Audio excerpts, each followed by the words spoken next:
नमस्कार मित्रांनो.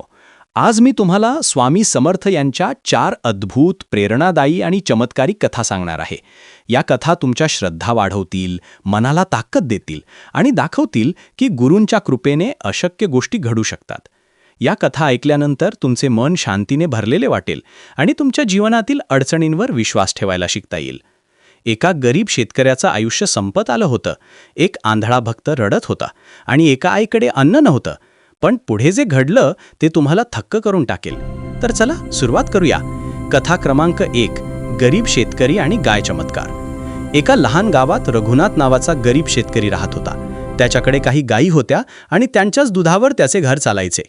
त्या वर्षी पाऊस फार कमी पडला, शेती वाया गेली आणि गायींचा दुधाचा उत्पादन घटले.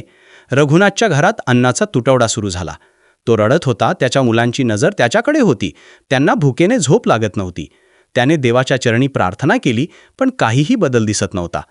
त्यावेळी त्याला आठवले की अक्कलकोटमध्ये स्वामी समर्थ आहेत, जे भक्तांना संकटातून वाचवतात. तो त्वरित स्वामी समर्थांकडे गेला. स्वामी समर्थ शांतपणे हसले आणि म्हणाले, रघुनाथ, तपश्चर्या करण्याची गरज नाही. तपश्चर्या फक्त विश्वास ठेव आणि गायींसोबत प्रेमाने वाग. रघुनाथ घरी परतला. तो प्रत्येक गायीच्या आहार, साफसफाई आणि आरामाकडे विशेष लक्ष देऊ लागला. तो रोज गायींसोबत बोलत असे, त्यांना हळूहळू गायीचे नाव सांगत, प्रेमाने संबोधत. काही दिवसांनी आश्चर्य, गायींचा दुधाचा उत्पादन हळूहळू वाढू लागला. शेवटी त्याच्या शेतीला पुन्हा हिरवळ आली, घरात आनंद पसरला आणि मुलं हसू लागली. रघुनाथ लगेच स्वामी समर्थांकडे परत गेला आणि आभार मानले. स्वामी, आपल्या कृपेने माझे जीवन बदलले. मी जीवनभर आपली शिकवण अनुसरतो. शिकवण? श्रद्धा आणि विश्वास असेल तर संकटावर विजय मिळवता येतो. साधेपणा आणि धैर्य असेल तर चमत्कार घडतात आणि गुरूंची कृपा जीवन बदलते. आता आपण दुसऱ्या कथेकडे वळूया.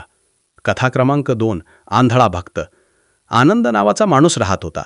तो जन्मापासून आंधळा नव्हता, पण हळूहळू त्याची दृष्टी कमी झाली आणि शेवटी तो पूर्ण आंधळा झाला. तो स्वतः काही करू शकत नव्हता. घर चालवणं कठीण होतं.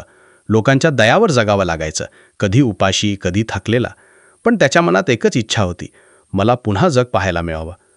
एक दिवस त्याने ऐकलं की अक्कलकोटमध्ये स्वामी समर्थ आहेत. तो मनात म्हणाला, जर कोणी मला मदत करू शकत असेल तर ते फक्त स्वामी समर्थच.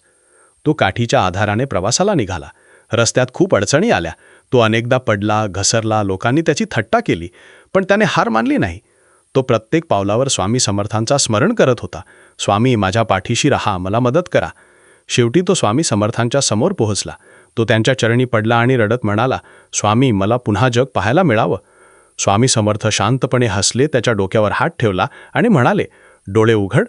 तो हळूहळू डोळे उघडतो आणि पहा, त्याला सर्व काही दिसायला लागलं. लोक, झाडं, आकाश, घर, रस्ते. तो आनंदाने रडू लागला आणि म्हणाला, स्वामी, आपण माझं जीवन बदललं. शिकवण? श्रद्धा आणि विश्वास असेल तर अशक्यही शक्य होतं आणि धैर्य ठेवलं तर देव साथ देतो. आता आपण तिसरी कथा बघणार आहोत. कथा क्रमांक 3. भुकेली विधवा आणि चमत्कारी अन्न. एका गावात गोमती नावाची विधवा राहत होती. तिच्या घरात अन्नाचा तुटवडा होता. तिचा लहान मुलगा उपाशी होता आणि रोज रात्री रडत असे. गोमतीने देवाच्या चरणी प्रार्थना केली, पण काहीही बदल दिसत नव्हता. त्यावेळी तिला आठवले की अक्कलकोटमध्ये स्वामी समर्थ आहेत. ती त्वरित त्यांच्या चरणी गेली आणि म्हणाली, स्वामी, माझ्याकडे काहीच नाही. माझा मुलगा उपाशी आहे. कृपया मदत करा. स्वामी समर्थ शांतपणे हसले आणि म्हणाले, गोमती, फक्त विश्वास ठेवा, तुला अन्न मिळेल. तिने घरी परतून श्रद्धेने प्रतीक्षा केली. काही वेळाने आश्चर्य, धान्याचा डबा स्वतः भरलेला दिसला. ती आनंदाने रडू लागला, मुलाला अन्न दिले आणि लगेच स्वामी समर्थांकडे परत गेली आभार मानायला. शिकवण? श्रद्धा आणि धैर्य असेल तर देवाची कृपा होते. गुरूंच्या मार्गदर्शनाने जीवन बदलू शकते. आता आजची शेवटची कथा. कथा क्रमांक 4. गरीब बाळकडूचा चमत्कार. एका गावात लालू नावाचा गरीब बाळकडू राहत होता.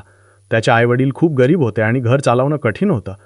लालूला रोज खाण्याची चिंता असायची, शाळेत जाणं कठीण होतं आणि तो नेहमी उदास राहायचा. एक दिवस लालूच्या आईने ऐकलं की अक्कलकोटमध्ये स्वामी समर्थ आहेत. ती लालूला घेऊन स्वामी समर्थांकडे गेली.